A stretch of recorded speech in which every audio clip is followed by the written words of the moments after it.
আসসালামু আলাইকুম। আমার নাম জাভেদ বলছি, আমি ইতালি থেকে বলছি। ইদানিং বাংলাদেশে দেখা যাচ্ছে একজন লোক বিয়ে করছে, তার নাম মুস্তাক। ওই ব্যক্তির বয়স 60-এর উপরে। দেখা গেছে কি বাংলাদেশের কিছু কিছু মানুষ জন্য তার জন্য বিব্রতকর মন্তব্য করছে। অনেকে বলছে যে ওই বয়স্ক মানুষ ইয়াং মেয়েকে বিয়ে করছে, এটা ঠিক না। তাহলে এই যারা বলছে ঠিক না, তারা ভুল বলতেছে। ইসলামী শরীয়ত মোতাবেক বিয়ে বয়স্ক মানুষও ইয়াং মেয়েকে বিয়ে করতে পারে, আর ইয়াং ইয়াং মেয়েও ইয়াং মেয়েও বুড়া মানুষকে বিয়ে করতে পারে।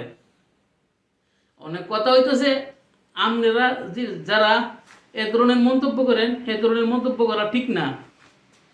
আপনারা যদি মনে করে থাকেন যে এটা সমাজের জন্য খারাপ, বয়স্ক মানুষ ইয়াং মেয়ে বিয়ে করছে, তত এটা আপনারা ভুল, আপনাদের চিন্তাধারা ভুল, এটা ঠিক না।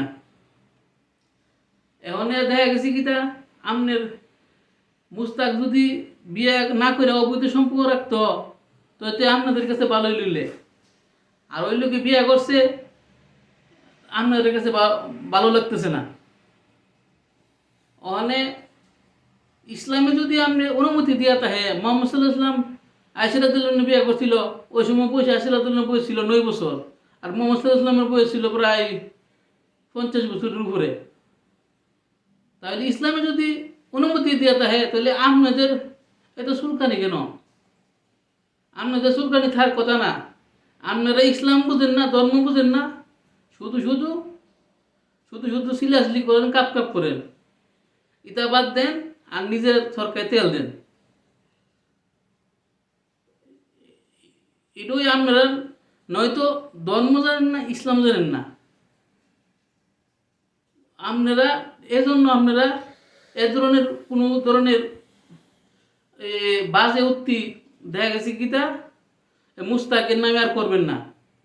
হ্যাঁ বেটা বিয়া করছে, হ্যাঁ বেটা সুন্দর করছে, বিয়া করছে, হ্যাঁ বেটা তো কোনো অবৈধ সম্পর্ক রাখছে না, এবার অবৈধ সম্পর্ক রাখছে, বিয়ে করছে।